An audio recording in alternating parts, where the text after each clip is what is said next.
Hi everybody, it's You Had to Ask, the show where I answer your questions, and this week my first question comes from Isaac Barlow, who says, I love the channel, I'm kind of embarrassed to ask this question, but here goes. If I'm an atheist, is that contradicting myself if I do believe in karma? I do believe that whatever you put in life you get back, not that there is a person or thing dishing out the punishment, but I'm just saying my new girlfriend, who is a Christian, tells me I'm not a real atheist. What do you think? If you don't believe in God, then you're an atheist. It doesn't matter what else you believe. You don't necessarily have to be skeptical of supernatural claims in general to be an atheist. You can just say, hey, I think there might be something to this thing over here, but I know that I don't believe that there's a God. You can still be an atheist. Although a few people in the comment section have pointed out, an Entropy fan pointed out, and a couple other people too, and I apologize for not remembering, that it is a contradiction if you consider yourself a skeptic. If you call yourself a skeptic, but you say, oh, but I do believe in karma, I find that difficult to reconcile because there's no evidence that there is any such thing as karma. Yeah, sometimes people do seem to get what they deserve. Sometimes there do seem to be people who do bad things who then have bad luck or bad fortune visited upon them. But that's just us making those interpretations. That's us judging that a person's actions were good and then the results of those actions or the fortune of that person down the road from those good actions was also good or was also appropriate. That's us making those judgments. McFly88, Steve, it's a new year for WWE, and with another WrestleMania comes another Hall of Fame. Who would you like to see inducted next? Include celebrities if you must, but I'd rather you not. I'd rather not think about it. Next year is WrestleMania 30, so you want to have the Hall of Fame be like a really, really big deal. And it's going to be tough to top this year's Hall of Fame because they inducted Bruno and they inducted Bob Backlund. And they also inducted Mick Foley and Trish Stratus and some really, well-known, well-loved figures of both the past and the recent past, the present. So it's going to be tough to top in terms of just marquee value, the most recent Hall of Fame. But the top name on my list would be Jake Roberts. I would be so thrilled as a wrestling fan if Jake the Snake Roberts got inducted into the Hall of Fame. And it would be especially appropriate if he got inducted into the Hall of Fame on WrestleMania 30, a big milestone event, and they're having it in New Orleans. So, Jake, early in his career, he wrestled in the South and in the Mid-South territories. And, it's one, you could do it, it would be sort of regionally appropriate. And I would love to see Jake Roberts get in. I wouldn't care who else they inducted that year. If Jake gets into the Hall of Fame next year, that will just thrill me to death because he is one of my all-time favorites. I think he is the greatest heel ever, especially in terms of promos. I think he's probably the greatest heel ever, and he's the greatest promo ever. Or if he's not the greatest promo ever, he's damn close. That guy could do an interview like nobody's business. As a babyface or as a heel, he was just an amazing talker. He was just mesmerizing.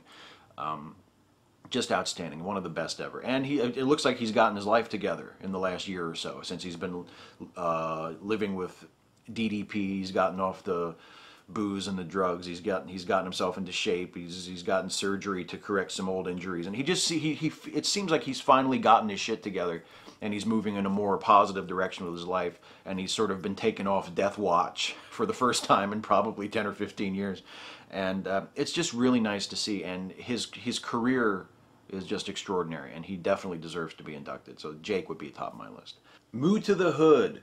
Do you think a true anarchist society is possible? I've listened to many anarchist arguments, and while I admit that often they have some reasonable criticisms of government, as do libertarians sometimes, it seems to me like anarchy would be unsustainable in the long run. Thoughts? I think a true anarchist society is possible. It's just no place I would ever want to live, nor a libertarian society. I don't think that societies with no government or minimal government are a very good idea, and I don't think they work. I think they lead to exploitation and unjust treatment of people who don't have the means or the power to stand up for themselves. I mean, there's this libertarian fantasy that if the government just got out of the way, we would all work this stuff out for ourselves, you know? And anarchists take that one step further, so we can just take the government out altogether. There doesn't need to be any government. There doesn't need to be a government to enforce contracts or to make and enforce laws. We can have private police forces. We can enter into private person-to-person contracts, and we can enforce them through, you know, mutually agreed upon arbitration, and we can do these things through private insurance and private security and blah, blah, blah, blah, blah. And it's just, it's a fantasy. It's a fantasy of people who are selfish and who don't like being hassled by the government and who resent having to do things that benefit other people that might not directly benefit them. It's a selfish, immature, adolescent political philosophy. And it is not the sort of thing that would be the basis for any society I would ever want to live in. Now, you do hit the nail on the head, though, Move to the Hood, when you say that they do have some valid criticisms or some reasonable criticisms of government, anarchists and libertarians. I agree with that. Occasionally, they do say something that is reasonable, and I think the real utility of having libertarians and anarchists in our political discussion, and it wouldn't bother me if they even took a greater role in our political discussion, is that they serve as a check. It's like sort of an informal system of checks and balances where you, having them present, having them contributing their ideas, having them offer their opinions and their criticism of say, leftists who are more pro-government, like me, it's a check. It pulls us back. It keeps us within reason. It reminds us that there are people with different philosophies. It keeps the discussion moving and keeps it diverse and keeps it varied and alive and active and useful. And I think for that reason, it's good that, you know, there is such a diversity of political opinion. And I like the fact that we have anarchists and we have libertarians and that they are free to express themselves and contribute to the conversation. But I don't think we should let them run the show. I think that would be societal suicide. Here's one from Samuel Sandine. What is your opinion about people who claim that they knew or felt it when a family member was injured? Someone in my family claims to have had such an experience, and I am at a loss as to how that could have a natural explanation. I tend to think that these feelings that people say they had are sort of a retcon in a way. They're sort of we're retroactively connecting a feeling with an event, or we're convincing ourselves after the fact that we knew that this had happened. It's like deja vu. When you experience deja vu, you really feel like you have seen this thing before. I've had feelings of deja vu all my life, where something will happen, you'll hear something, or you'll see something, and you'll get like an echo effect. You'll think, I saw that before. I knew that was going to happen, and you didn't. You didn't. That feeling has come after the fact. It's an illusion. It's a mistake.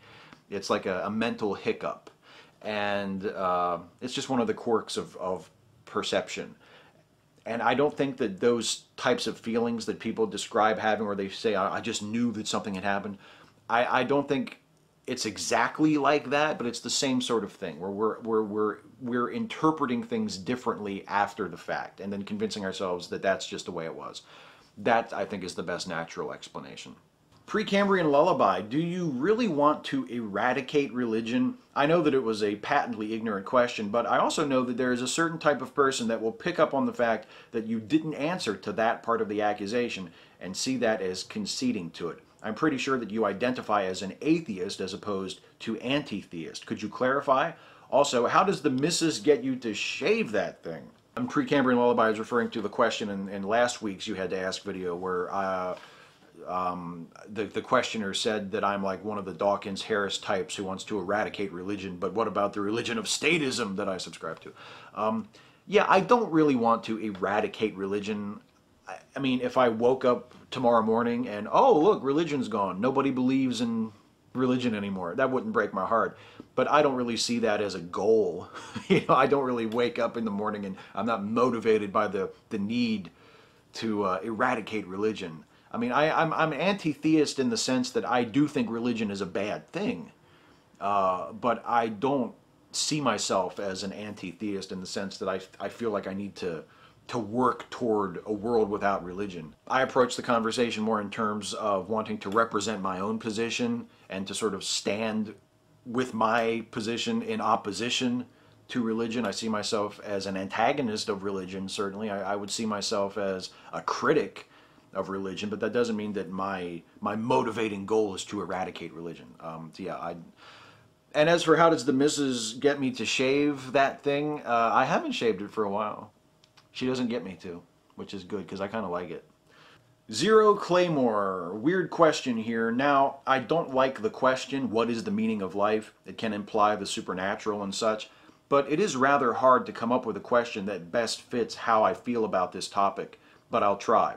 What do you think life possibly has to offer the universe? It seems most things in the universe have some kind of purpose to keeping the universe stable.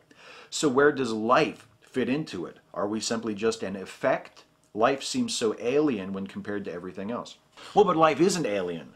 I think that's the point that you have to keep in mind, is that it might seem alien because so far the only place we've ever found life is here, and we see this unfathomably vast universe beyond here where there doesn't seem to be life. But it's not alien. We are not, you say, you ask if we're an effect of the universe, and I guess you could call us that. I prefer to think of us as a product of the universe, as a part of the universe, no less so than the planets or the stars. We're a part of this place. We are the universe in a sense. We are a very tiny, tiny part of the universe. Whereas we're just as intricately, inseparably tied to the earth and the sun and the stars as anything else in the universe. And that's, I think, what life brings to the universe, is that we are part of what makes the universe as it is. If you take life out of the universe, you have a different universe. If you take stars out of the universe, you have a different universe. If you take black holes out of the universe, you have a different universe. If you change things so that stars don't come together and form galaxies, you have a different universe.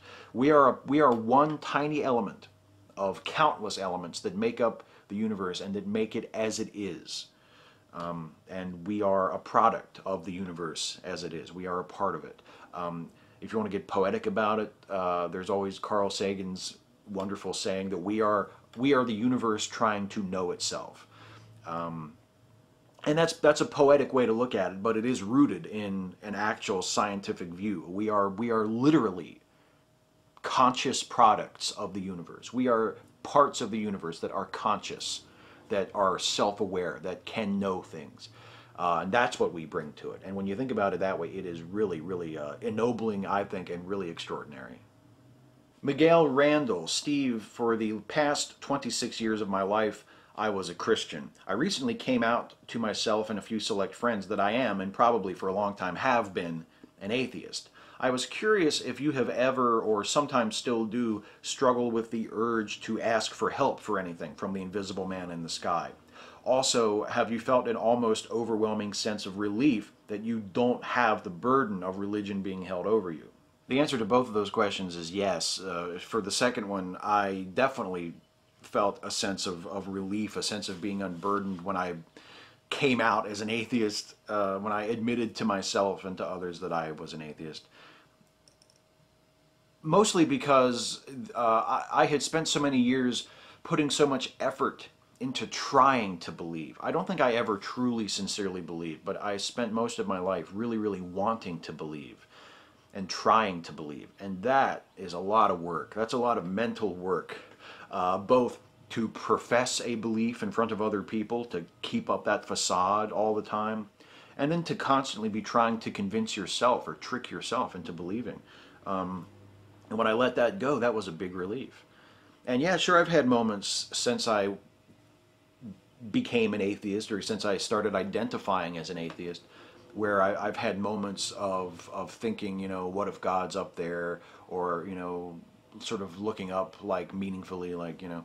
But I haven't done that lately. I think the last few years, especially since I started speaking openly about my atheism, I've become a lot more confident in it and a lot more at peace with it.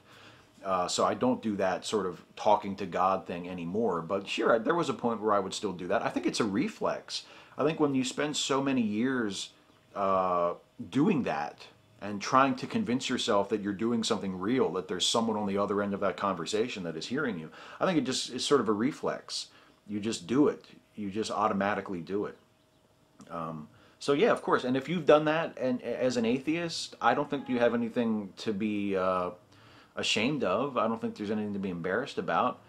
I think it's natural. I think, especially if you come from a religious background or from a long period in your life of practicing religion, I think it's only natural to do that from time to time. Katie McKay 966. Hi Steve, I've recently told my parents that I am an atheist and they were shocked. My father told me that this is only the result of not attending church for the past 5 months. His argument is invalid since I only stopped going because I realized I am an atheist. He said that I don't know what I'm talking about since I am only a teenager and to just keep asking questions and eventually I'll find out that I'm wrong. Apparently he believes I'm full of shit. What do you think I should do? Keep asking questions, keep caring about what is true, and base your beliefs and your philosophies and your how you identify yourself and how you approach things. Base that on what you really honestly believe to be true. That would be my advice to you. As a teenager, as an adult, as anybody, I care first and foremost about what is true, not about what my parents want, not about what my friends want, not about what will gain me the most out of life. I care first and foremost about what is true. And I want to know that the things I believe to be true are really true. So I'm always be open to revision, always be open to the possibility that you are wrong. Your father is right in the sense that you don't know everything. Not just because you're a teenager, because you're a person, because you're a human being. You don't know everything. Nobody knows everything. Nobody knows hardly anything, really, if you think of the amount of stuff that there is to know. So always be open to the possibility that you're wrong. And when you find compelling evidence that you are wrong about something, own it, embrace it, treat it as a positive thing, because that's how progress gets made. When we realize that we're wrong and we accept and embrace what we now think is right. That would be the attitude I would recommend to you, and to anybody. You know, be open to the possibility that you are wrong, but don't question on the assumption that you're wrong. Question just in general. Question because you're curious. Question because you want to know. But don't start with the assumption that you're wrong and then look for reasons to support that. That's not honest. That's not how you'll find the truth. Your goal, I think, should be to find the truth, whatever it is. And, okay, the truth is that it's time for the lightning round. Rapid fire questions, glib and adequate answers. Martin Kerslake, or Kerslacki, or however the fuck you pronounce that. Are you ever going to do 5 stupid things about CM Punk? No, probably not. Wim Sweden, what are some of your favorite movie soundtracks? Or which podcasts do you listen to? I will choose to answer the movie soundtracks question. And some of my favorite movie soundtracks, I love James Horner. I think he's a wonderful composer for film. I love his score to Glory with the choral music. I think it's just gorgeous. As far as like music, like soundtracks with songs, I really love the Kubrick soundtrack to Eyes Wide Shut. I think the way he uses music there is just beautiful. Soundtrack to Magnolia is really good too, with a lot of Amy Mann songs. David Landon, I don't think I've heard you say something is bullshit, but have heard you say something is horseshit many times. Is horseshit worse than bullshit? Where would other animal excrement rank in this? Elephant shit, whale shit? Well, I don't know about elephant shit or whale shit. Horse shit is worse than bullshit because horses are beautiful, and it's disillusioning the first time that you realize that something as beautiful as a horse is capable of producing such vile excrement. So there's a lot of psychological damage that can happen. That's why horse shit is worse. Punk Rock Shock, you have been reading these horrible apologist books, so here's my question. Which books do you enjoy reading? Maybe a favorite? Cheers, Simon. I read a lot of nonfiction, so my favorite books are mostly nonfiction, like books by Carl Sagan or The Age of Reason by Thomas Paine is one of my all-time favorite books. As far as fiction, I really love Sherlock Holmes. I love Sherlock Holmes short stories in particular, more so than the novels. P. Daniel 8, do you think the world is overpopulated? Oh yes. Logical Cake, how was the pretzel burger at Wendy's? I almost ordered it for lunch yesterday, but got a few items off the value menu instead. Funny story, the total came out to $6.66, and the cashier freaked out. The pretzel burger was good. I think the sauce is a little too much. It makes the bun kind of soggy and messy by the time you get finished it, but in terms of flavor, it was really, really good. Yeah, I used to get a thing at McDonald's that came out to $6.66, and one time the lady at the window was kind of weird about it. It was pretty funny. 83 Proud Mama, what is your thought on guns? Will gun control work, or will it end up a disaster like the Prohibition or the drug war? My thought on guns is that in this country it's way too easy for overzealous, irresponsible people to get one. That's my thought on guns. And gun control, I don't know. It's worked in other parts of the world. I hope someday we will try it here in the United States.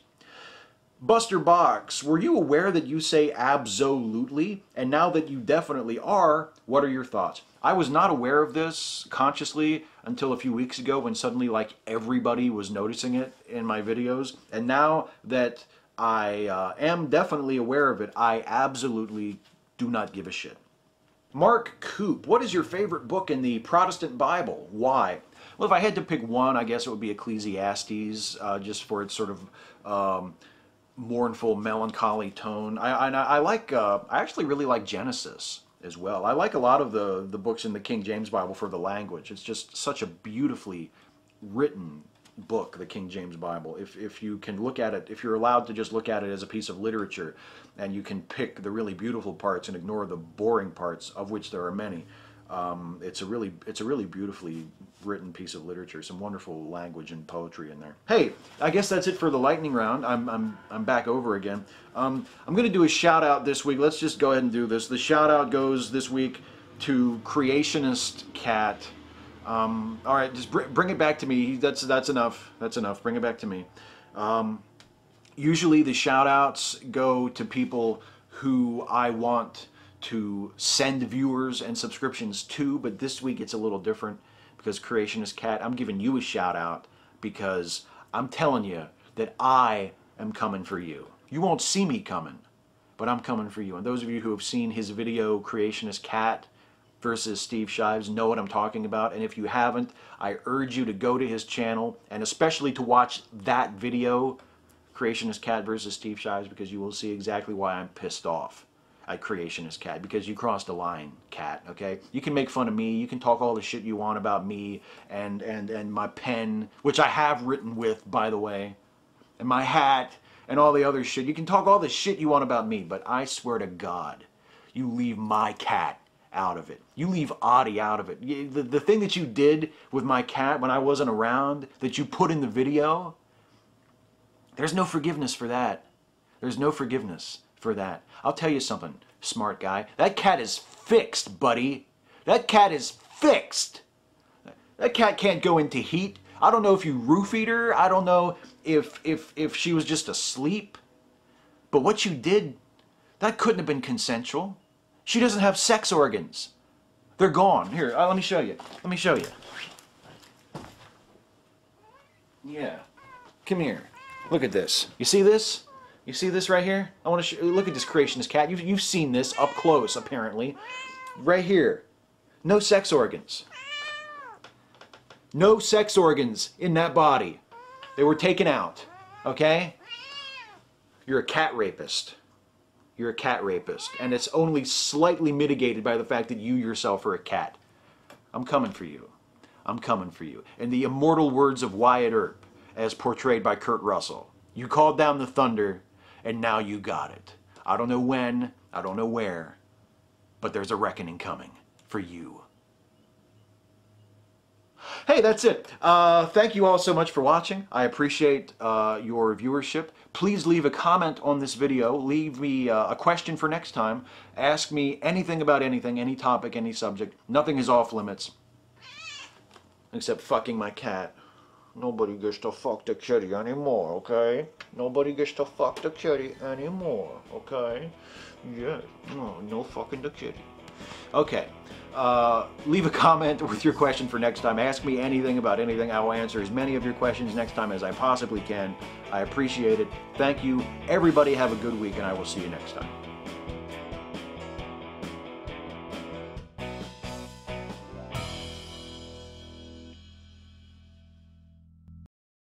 See how you like this, creationist cat? Fix your fucking ass. Smart ass. Hello, animal control? Hello? This is a Kindle. You're lucky. You're lucky.